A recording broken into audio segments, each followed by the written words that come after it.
The Mannin Line with Andy Wint.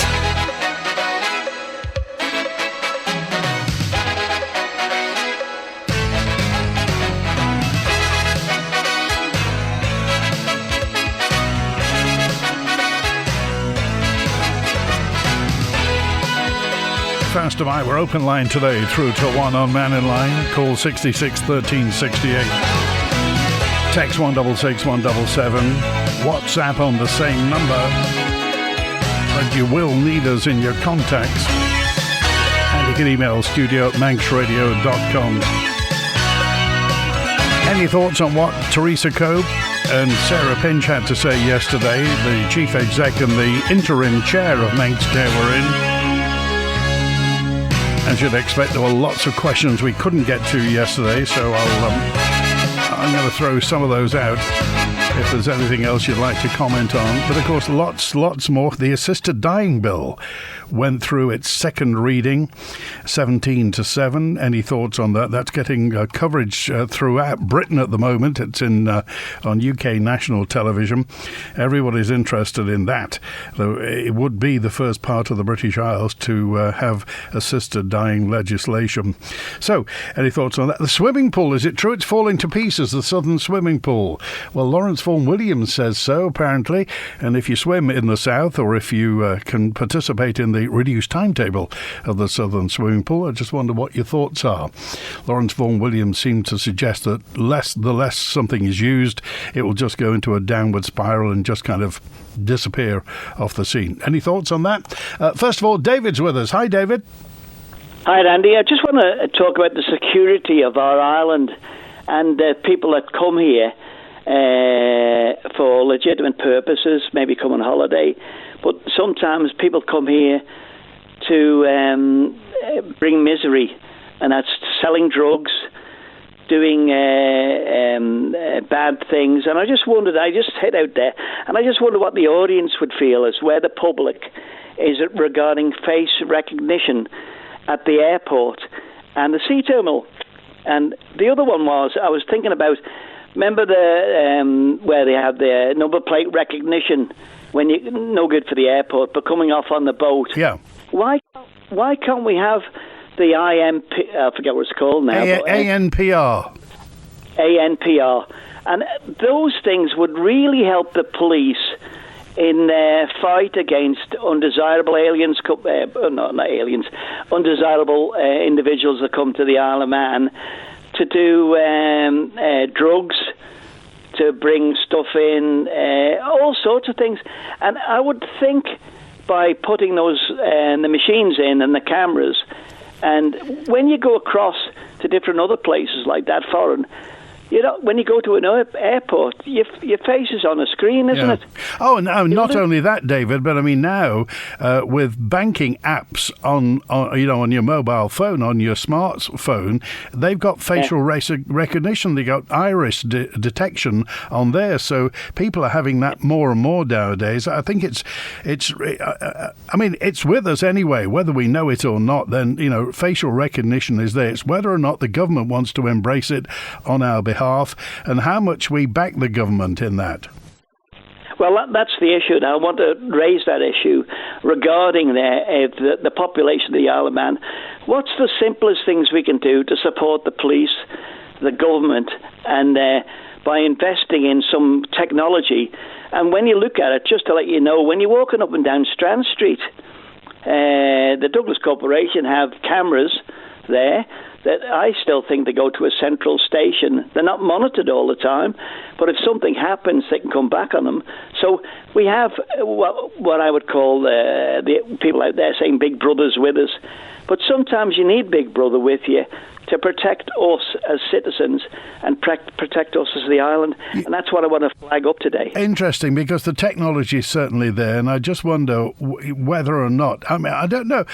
I'd be interested to know if anybody's ever been nicked across with a Manx plate, whether ANPR across recognises Manx plates, whether it's for the ULEZ in London or whether it's for getting done for speeding, because I don't know whether because obviously Manx plates often, the true Manx plates are different to UK number plates, so I just wonder whether it's the technology or whether you'd need two different types of algorithms to read them. But that's certainly worth. I mean, certainly the new chief constable seems very, very, very set on getting rid of drugs gangs from the Isle of Man.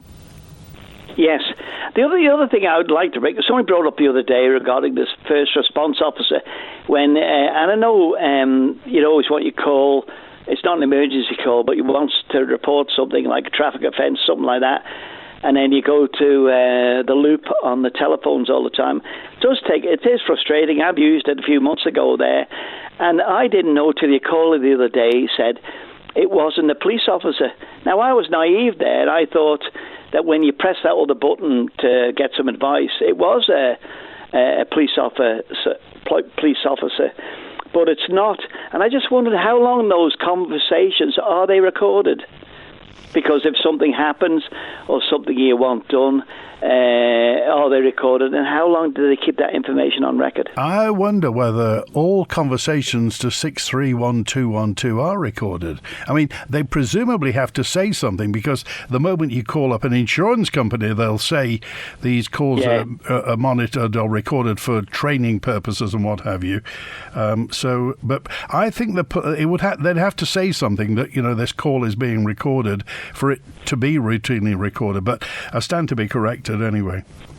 Well, even if you ring Isle of Man government, is the best way, is 685 685. There's an intro there that says these calls are recorded for monetary purposes, anybody getting excited and being an offensive on that. Yeah. But my concern is what are the easiest ways we can actually assist the agencies for protection? Do you think the police and Justice and Home Affairs, do you think they'd be pushing an open door if they said we're introducing facial recognition at the airport and at the seaport, at the sea terminal?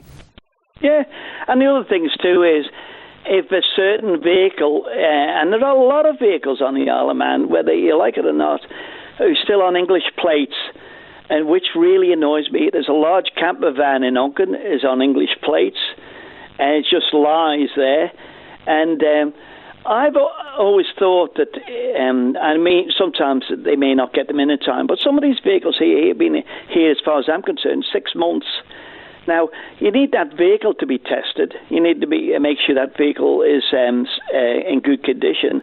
The other thing is, too, why don't they introduce, when somebody's bringing a vehicle to the Isle of Man, a form which says, I've got an English vehicle, I deposit £50 with you, and you get that £50 back when it goes through the test.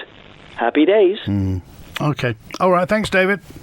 See you, mate. All right, good to hear from you. It's 12:15 now. Howard's on now. Hi, Howard.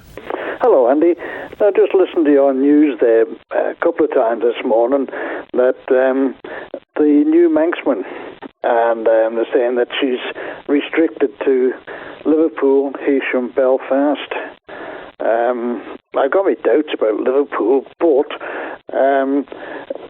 this is something that was cropped up when she was in initiation, when she first came here in June, July, when she was going around the different ports for assessment. And I heard that she wasn't allowed to go, or she will not be allowed to go into Dublin. And if I don't know if you remember, I rang up and said, is it possibly the European Union, because Southern Ireland is still part of the EU, have they spat the dummy out because she was built in South Korea, and that she doesn't have any physical lifeboats built onto her. It's strange how the other 3 ports that she's allowed in are part of the United Kingdom. And from what I can see, the Ben McCree, she's sitting in Belfast at the moment. She's tied up there. Whatever's going on, I don't know. She might be having work done on her. But it's strange that the Manxman has been told that she won't be able to be used into Dublin, And the government seemed to be quite prepared to accept this. Okay, she very rarely went, if ever went there. I think it's all a CCAT. But we're coming to the point now where within a couple of years or more, they're going to have to replace the CCAT. They've said they would do. Now, will a similar thing happen? Is she going to be a new vessel built somewhere? Is she going to be a second-hand vessel? But if she doesn't have the lifeboat, etc., which Mannin doesn't, she has the same system as the Manxman, will she be barred from going into Southern Irish ports? Well, we haven't been told who made the decision, whether it was the steam packet deciding not to go to Dublin or Dublin Port saying you can't come in. At the moment, all we know is she's not going, but we don't know where the decision lies. Well, this is, as it is partially, well, it's wholly owned by the government and then operated, as they keep saying, at arm's length. They seem to have accepted the fact that she won't be able to go to Dublin. And in lots of cases where people have gone to Dublin, they couldn't get back out again. They've had to go to Belfast. They had to travel up through the country to go to Belfast to get back to the island, or even go a long, convoluted way into the UK and then back through Heysham. Well, when you said you don't know whether the Manxman is going to Liverpool, I hope she's going to Liverpool for that amount of money for the link span there. I do hope she'll go. Yes, well, that's what I like to think, because Liverpool was the home of the Manx, the steam packet, etc. But the way the government's working at the moment, they don't seem to have much idea of which way they're going. And she is a very much bigger vessel. They've spent substantial amounts of money strengthening the outer walls for, damage by the bow thrusters, etc. Yeah. So let's hope she does go there. But well, the only problem is that she can't discharge freight there. I mean, part of the agreement is it's passengers only. So and it's the freight that makes all the money. Correct. This is why they probably want to hang on to the Arrow. Yeah. And getting rid of the Ben. Well, what concerns me, Howard, is, though, if the Manxman is only going to take passengers to Liverpool, surely she'll have to... I mean, I don't know whether she sits okay without, dozens of articulated trailers inside, but surely she'd need a bit of ballast, really, if she's only taking passengers. Well, they had a similar problem with the Ben when she first came. It had to be reassessed and reballasted because the Irish Sea is a very, I wouldn't say treacherous, but it's one of these seas that you can't judge. Yeah. It can be flat calm 1 minute and then blown a hoolie the next. But for it just, I can't see rhyme the reason why she'd want to go to Dublin, but that should be an opening, because all the vessels in the past, and including the CCAT as she is now, can go to all the ports that we service. But the Manxman, for some strange reason, and there's been no reason given, it's just they seem to have accepted it. So maybe, I don't know, it may be part of the EU directive, I don't know. But the likes of the Stena Power and the other ships has just been built. They were built in Germany, and they're going off down there. They are freight, but they're going to Dublin, Warren Point, and everywhere like that. There's no problems at all. Okay. But because this, the Manxman, is it a childish thing where she was built in South Korea, they've decided, we'll make life awkward here. We don't know, but we'll wait and see. Okay, yeah, thanks, it'll be Howard. interesting to see what the government or the steam packet reply to this is, because there must be a genuine reason, or there must be a reason. Okay. All right, thanks, Howard. Okay, take care. Good to hear from you. A note in yesterday. We didn't get to this one yesterday, but I'm more than happy to raise it. And this is JC, who WhatsApped in yesterday. Our son was waiting about 4 years for an ENT appointment, despite speaking to the doctor about 2 years ago. Said he needs to be seen, had an endoscopy. May of last year, was supposed to be seen 6 weeks later for follow-up and treatment. Still can't eat properly. And after 2 years, so could we have some advice? And again, our son's been waiting over 3 years for this ENT appointment, over 18 months for a 6-week follow-up for gastroenterology. There were lots of comments yesterday, and that's just part of a few of people who were talking about delays yesterday, which Teresa Cope did address, but still maintains Manx Care is being underfunded. I mean, Teresa Cope said, according to the formula that Sir Jonathan Michaels set up, they should have had an extra £55 million this year. Rosemary just said she passed on compliments to Teresa Cope and Manx Care on the in-depth detailed results of my complaint. If this is the standard of investigation into complaints, it's 100% better than it used to be. So thanks to that. And just a quick one in that's come by WhatsApp in today, and it's regarding, I think it's regarding the DOI. That's it. DOI are using expensive, very heavy new vehicles without Manx plates, like the grey one in the attached photo taken in Peel. And you can check that the camper van on the UK vehicle excise licence to see if it's taxed. Once that expires, they have to tax it here, even if it's been here less than 6 months, says WhatsApper 236. Peter's with us now. Hello, Peter. Oh, hello, Andy. It's Peter Mercott here. Just want to ring about the problem that we're getting with majorities, actually, that their will being followed. We had, of course, this last week, the so-called assisted dying bill, which is really assisted suicide.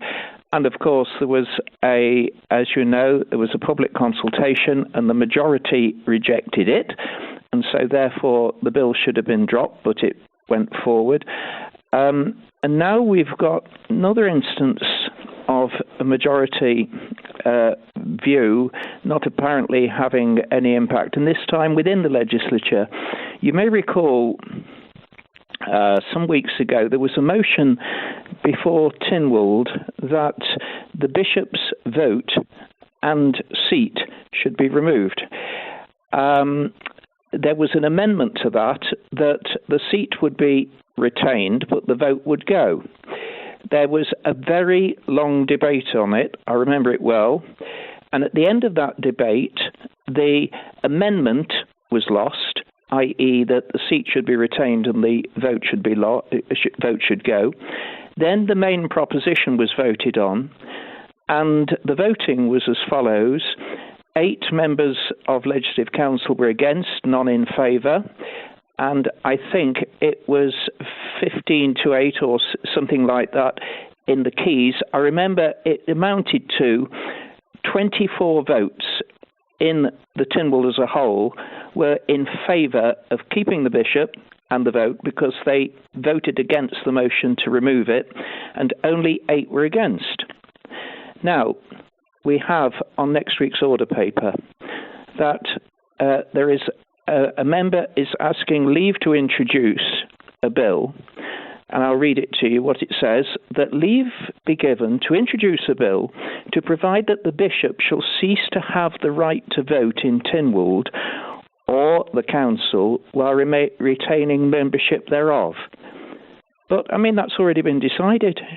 It was the membership decided just a month or two ago that the bishop plus the vote, the role of bishop plus your vote, should be retained. So why is it coming up again? And this is Mr. Hooper, I think, who's introducing this. And again, we were discussing this this morning, actually, Peter, in our news meeting, and just to see where this has come from, and the fact that, as you say, seemed to be, the legislature came to its conclusion, and why at this time why this has arisen. Can you think of any reason?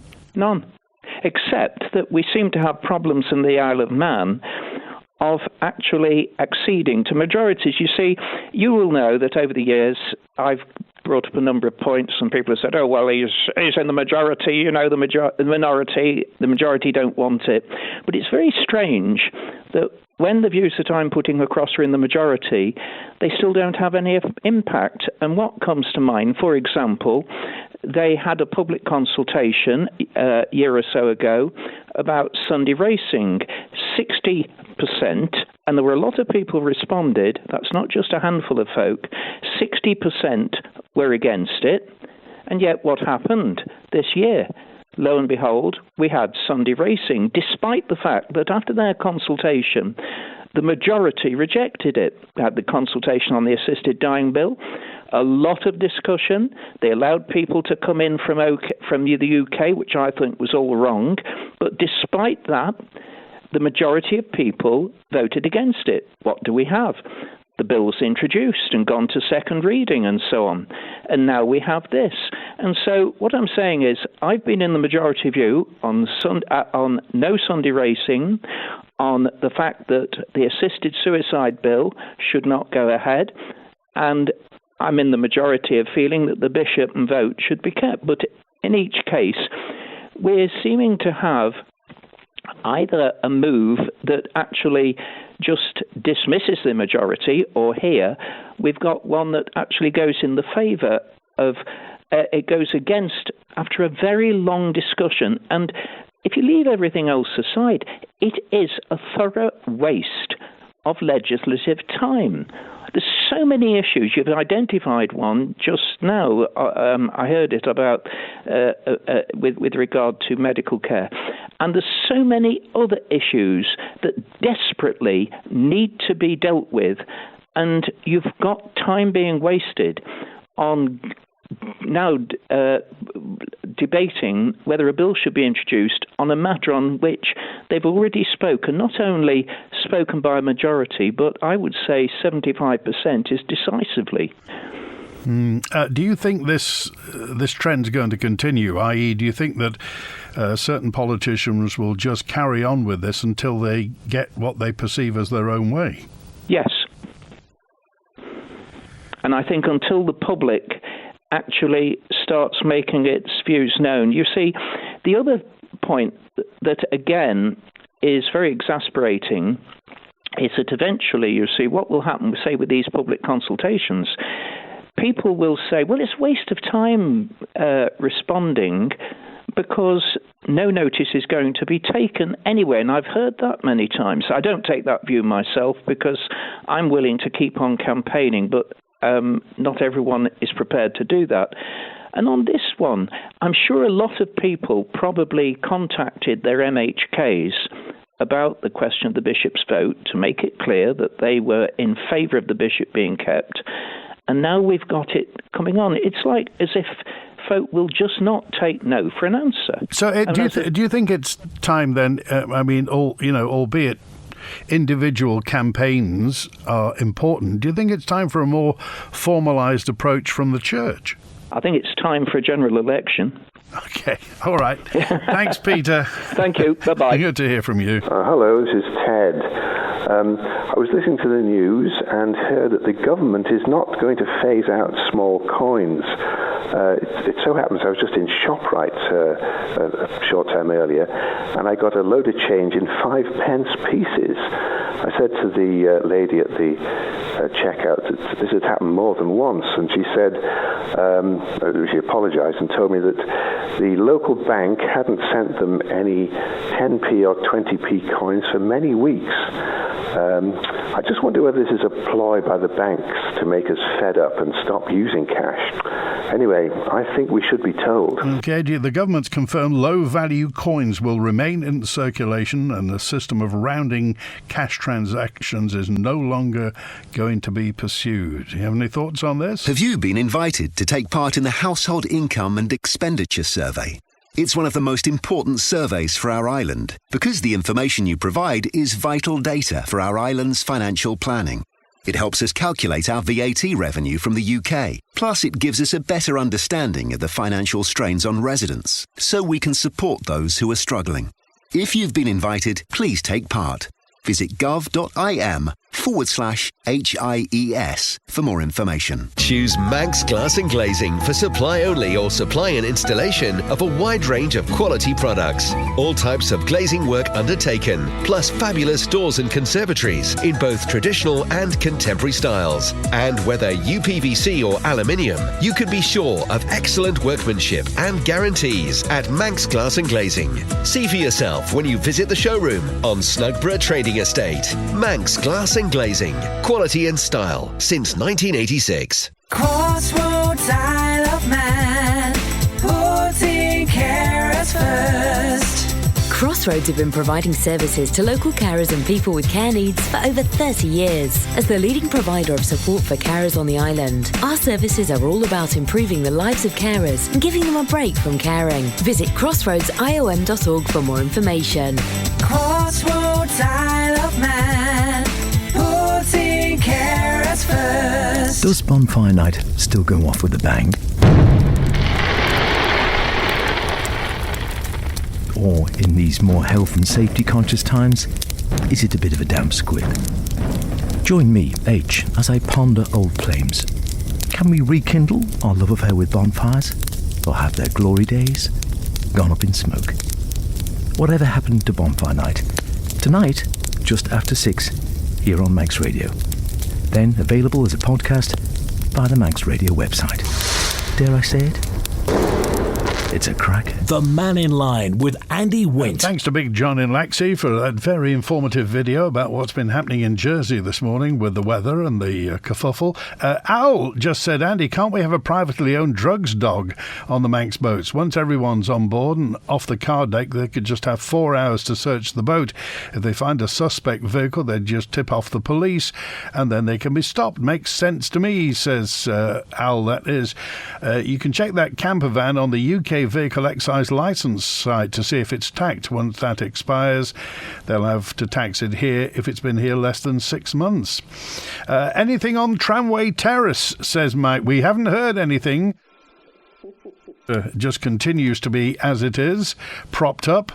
We don't know whether it's going to be knocked down, albeit the fact it is listed as a registered building, but we'll see. A note in that just says, I think they want to get rid of the bishop so no one can help us with the war against humanity by the corporation. It's a downhill trend to disarm us, disarm the people of any human rights. The World Health Organization's amendments to the pandemic treaty. Why aren't the government doing something to protect us?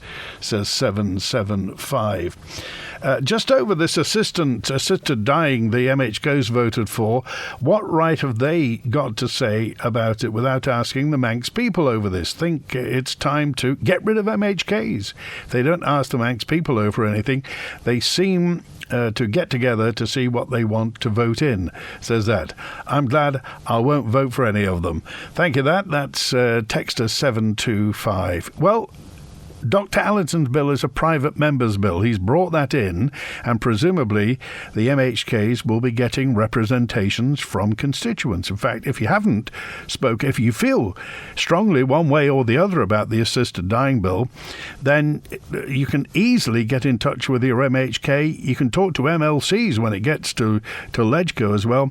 All you need to do is to go to the Tynwald website, put in the Tynwald website, and there it is. All their contact details are there. They have frequent, at least monthly, get-togethers, surgeries. So you can, if you want to talk to an MHK, this is probably one of the few places in the world where you can talk to your elected representative face-to-face, and they won't run away from you. They certainly don't run away from you. Tony B's on now. Hi, Tony. How you doing, Andy? Good, thanks. Couple of things. I think that the time has come for the Manx government to stop making decisions that are way beyond their remit. If you want to have assisted dying, which I'm not against, and as the man says, it's basically you're helping somebody to do suicide. And I can understand why that would happen, and I have a sympathy for those who suffer. So I don't have a major problem with it. I think there's a law issue that how do you get the person who's assisting to not be prosecuted under the law, and I think that's been alluded to. But I think the question, should we be allowed to do this, is not for the government. This should be a referendum. And I think we need to start having more referendums and less government decisions that they basically ignore everybody else and just do what they want. So that aside, I think that's a little thing you can ask people about. I think everybody would be interested in having a referendum on something as significant as that. I think the other thing that I'm concerned about is the Manxman. I travelled on the Manxman. I had the pleasure. I wrote in, and this was over a week ago, I wrote in what I was concerned about on one of their forms. I gave them an email address. I've never even had an acknowledgement that they've received my letter or my issue. And that is worrying, because that means that the steam packet is not listening. There's some things that the Manxman has that are wrong, and there's some things that are very nice. But I'm not sure that somebody who was born here and has travelled back and forwards on boats since I was little, that it's the right vessel for the North Sea. Or, sorry, not for the North Sea, for the Irish Sea. Irish Sea conditions are quite different. And a lot of the older vessels are much more seaworthy than this appears to be. This is more like a yacht than a seagoing vessel. What's on your mind regarding Manxman? What do you think needs to be addressed? Right. Okay, one of the issues I had was there's loose furniture all over the place in different lounges. None of it is tied to the deck. So in rough seas, it's just going to roll around. Somebody's going to end up falling over and getting hurt. Second issue, it turns out that if you want to go from one end of the ship to the other, you'll need a key card. That's the idea. It's like a hotel. You can't get along the corridor without a key card. The doors that are on the stairwells are fire doors, but are very slow to open and not necessarily easy for people to open. I have deep concerns that when you want to try and evacuate and you tell everybody go to deck 7, everybody on deck 8 has to go down one deck. And the stairwells are not really wide enough to do that, certainly at the rear of the vessel. I think if you did a fire safety review, you'd find there's big question marks about it. And I don't think it's dangerous, I just think they haven't thought through anything. As usual, I see the hand of government in here, not the hand of a shipbuilder or the hand of a operator of ships. The whole white layout of the boat doesn't lend itself to evacuation. Everything is crammed into a small area on deck 7, and if it's 800 people, that's 400 each side, they'll all be touching each other all the way back down the corridor, which isn't a safe way of evacuating the boat. Apparently, the evacuation tests they've done have never involved passengers. It's always just been crew. So how can that work? How can you say that that's okay? And the other last thing I have is, if the boat is listing, you will not be able to evacuate the chutes on the side that is not able to, which actually be up against the ship's side as it's listing. So I think there's lots of questions. Now, I'm sure there'll be answers for them. There's 2 motor vessels which are on there which are supposed to tow your pods around for you once you're in the water. And I think going down a chute from 8 decks up or 7 decks up is going to scare the living daylights out of most people. Well, you'll be whistling down there at 15, 20 miles an hour. Well, I don't know how it's done, so there may be breaks in there, I don't know, but there's the video is about 10 seconds of showing you these pods, and they cut away because nobody wants to, I don't think anybody wants to show you what's actually going to happen if there's a problem. And then it's usual thing, don't tell anybody, will never happen, it's not a problem.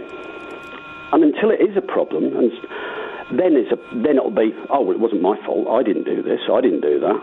So you sent the email to the steam packet when, Tony? No, I handed in a form. Oh, I see. At the desk? Well, I gave it to somebody who was going to hand it in at the desk.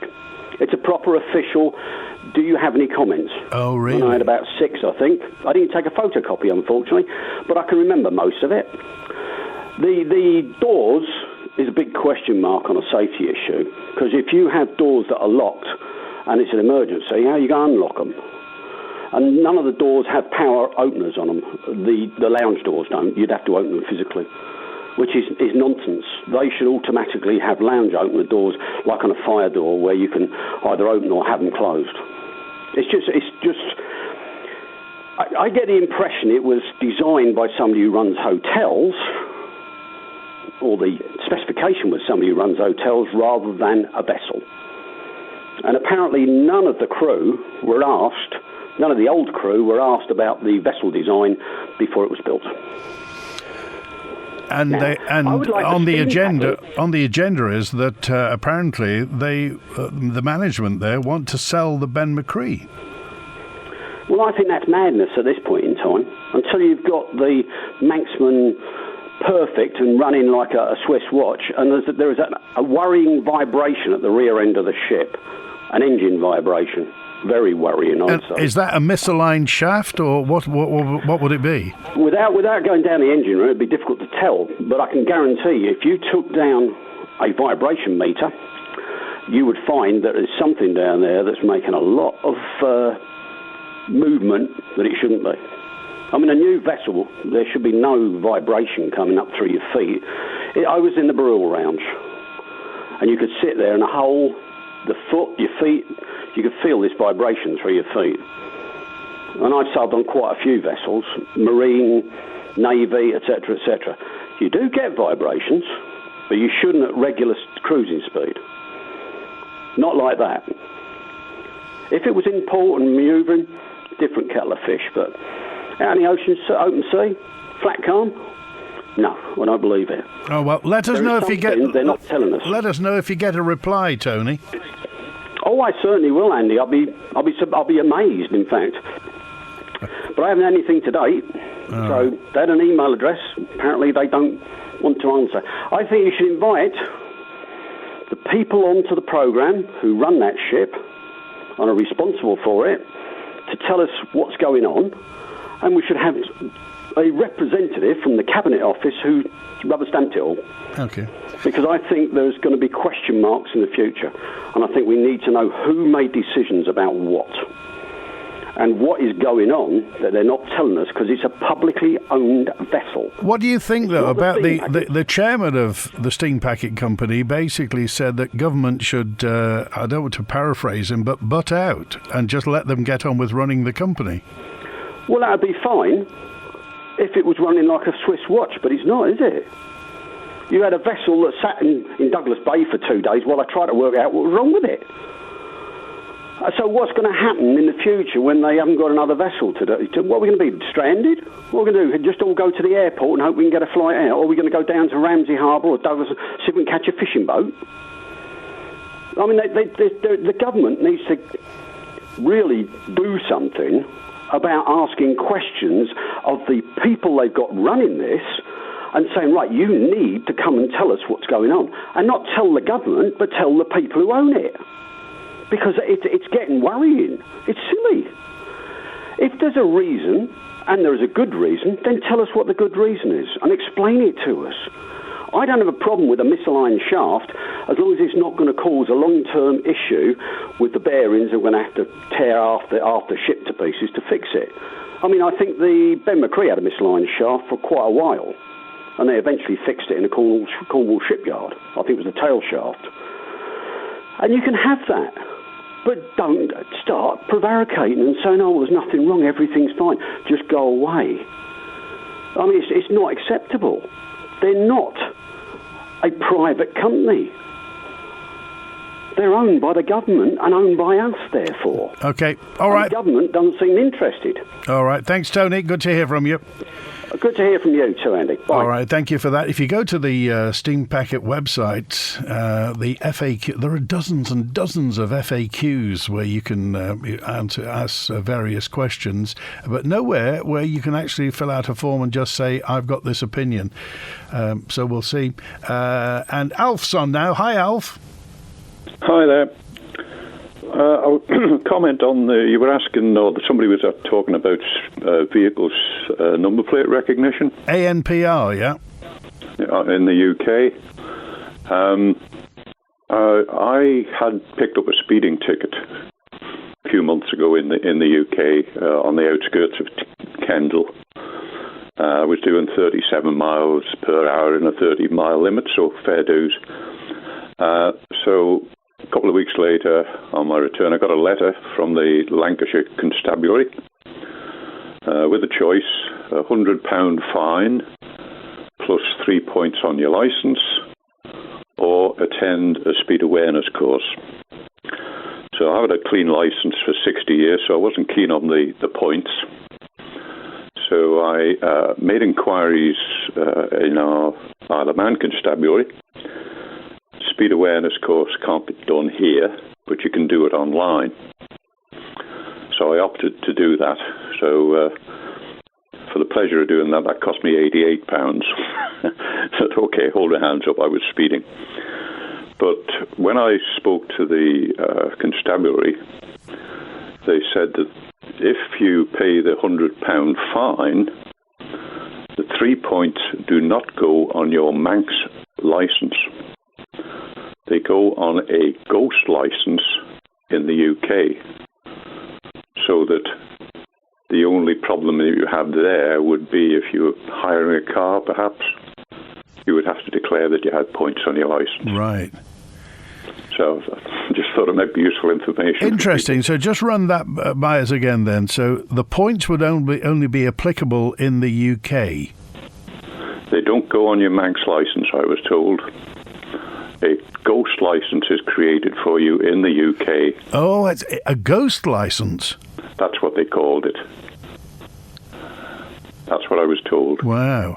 And presumably you were nicked for speeding through ANPR? I wasn't aware, yeah. Presumably, yeah. I've got a man number plate. Yeah. And, no, I must have gone past a camera. So they must have access to the database then of Manx vehicles. I'm sure I'm not the first. I won't be the first or the last, but it's interesting, as I say, you get that choice. And if you want to avoid having them on your Manx licence, you can sit in for 2 hours on a speed awareness course, which was quite useful. I'm holding my hands up for, say, after 60 years of driving, probably I needed a few reminders on a few things. I'm interested in the speed awareness course. What did it tell you that you didn't know, Alf? Oh, one thing that stood out for me was I wasn't aware that if you're in any road in the UK where there is public overhead lighting, the speed limit is 30 miles per hour.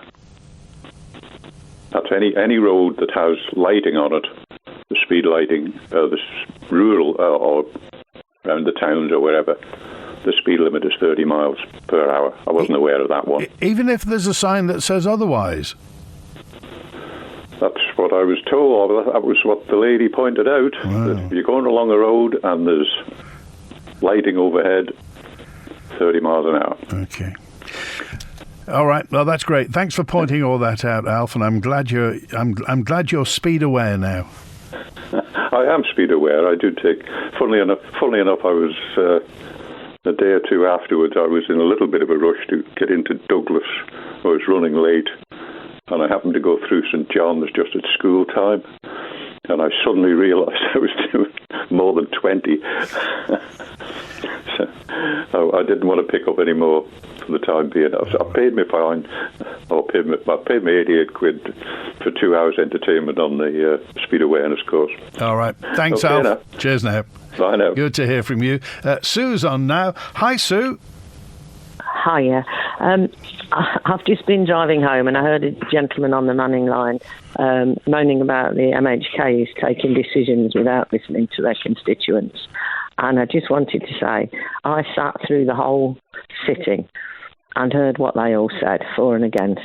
And I have to say that is so untrue. All of them, without fail, started their remarks by thanking the constituents that had emailed in or rang them, seen them, whatever, and given their views. And then I think the vast majority voted on what their constituents had said. One actually said he was against it, that he was going to vote for it because that's what his constituents had asked for. So I think it's very unfair to say that they hadn't done this. And also there was a comment from another gentleman, I think, saying that the MHKs are deciding this on their own, and they seem to think that people are just going to be killed off. This is about the freedom of choice for a human being that is dying and suffering, and I know I've been on before and got upset about it. People may have heard me. My husband had a terrible death, and I know it's quite common practice that people start to decompose before they die, as my husband did, and he was in agony, and no palliative care can cover for it. But all whether for or against, they all thanked everybody, and people have that chance to write to their MHKs, and it's a very difficult one for me because I'm very much for, because I've seen it firsthand, and if you haven't seen it firsthand, it's difficult for you to imagine what it's like. But you've got to thank the government for listening to their constituents, not the opposite way round. It's very, very unfair. They do listen. They may make mistakes. They're human beings too. But they voted for what the people who had contacted them had asked for. And yes, there are lots of worries about it, lots of worries. And they all brought those up, including the ones who were voting for. And there's a lot of legislation and safety practices got to be put in place, and we all accept that, and that's their job, and that's what they'll do. But please don't say they didn't listen, because they did. Okay, Sue. Well, everybody was touched by your story when you called last week, and I'm sure everybody's well aware of what's happened. How are you feeling now, Sue? I'm very, very emotional. I did break down when the vote came through. I broke down, hugged a lady next to me. I've heard so many horrific stories from people who've been in a similar boat to me. And even just now, I've just been to the bank and 2 people have given me a hug. I've had people come into the street and thank me for what I'm doing, and I'm just trying to do what I think is right. I can't comment on other people's views. I do understand concerns, but nobody should have to go through what my husband went through. It's as simple as that. Nobody should. Okay, Sue, I appreciate it. Call whenever you want, by the way. Thanks for calling. Thank you very much. Bye-bye. Okay, 7 minutes before 1 on Mannin Line now. There's a new way to Subway with 2 fantastic menus. Which will you go for? The all-new Subway series with 15 irresistible creations like the Big Bombay Sub, Great Goddess Salad, Emperor Wrap and Big Cheesesteak Sub Melt. Or create your own. You pick the ingredients you want and build your own sub, salad or wrap the way you want it. There's a great mix of healthy and indulgent menu items available from Subway and ShopRite Port Erin. When you save a little money, it means a lot these days. If you're looking for bathrooms and tiles, you'll always find something new in store at Pacesetter. For surprisingly affordable prices and excellent choice, search online for Pacesetter Douglas. Or better still, visit the Pacesetter Bathroom and Tile Showroom on Harris Terrace and see the new styles in store. You can get the best of everything, where the price is twice as nice. Let's celebrate with a bang. Douglas Fireworks Display will be bigger and better than ever. Join us on the promenade from 6 p.m. with the Best Guy competition at 6:30 and the incredible display from 7 p.m. Choreographed music and broadcast live on Manx Radio on DAB and FM. Douglas Fireworks, Friday, November 3rd. Brought to you by Douglas City Council. Sponsored by Selton Manx and supported by your nation station, Manx Radio. The Mannin Line with Andy Wint. 5-1, Bonzo's on. Hi, Bonzo. Yeah, hi. I can only echo Sue, really, in her compliments on the assisted dying debate, which I must admit I think is one of the best debates I've heard in Tim's, and how it represents the fact that MHKs, elected representatives in general, are elected representatives. They're not delegates. They are not there to be instructed by the people who've elected them in what they're going to say, how they're going to vote. They obviously take those things into account, and the voters will have voted for whatever things they want to do that they've mentioned in their manifestos. But that doesn't oblige those members to vote in a particular way. They can vote according to their conscience, and they can vote according to how they assess things at the time, and that may or may not agree with what their constituents do. But that's I think, a point that some people don't really get when they vote for their MHK. Why do you think some people think that MHKs or elected representatives are there to represent their own personal views? I think it's a very a narrow view of I pay your wages, therefore you do what I tell you. I've put you in your job, therefore you should do as I say. Not realising that the job isn't to do what they say, or indeed do what the constituents, as a majority, may say. But they are national politicians and on occasions have to act in the national interests and not simply within constituency interests. What's your view? What's your view on the assisted dying legislation, Bonzo? In principle, I think there's no one who can really argue with cases so eloquently put as Sue's that option has to be made available to people in those kind of dire circumstances. But it is the most difficult thing the legislature could ever think about trying to undertake. And it is going to be a very long road before that option becomes available. Okay, all right. Appreciate your call, Bonzo. Thanks for talking today. Thanks again. Okay, it's 3 minutes before 1. That's it for Mannin Line today. Open line tomorrow, Friday. Rob Callister, Onken MHK, is on Monday. I'm sure Mr. Callister will have a few things to say about his sister Di and everything else. Stick around after the news at 1 to 3 with Christy. Chris Quirk is on at 3. Enjoy the rest of your Thursday. WINT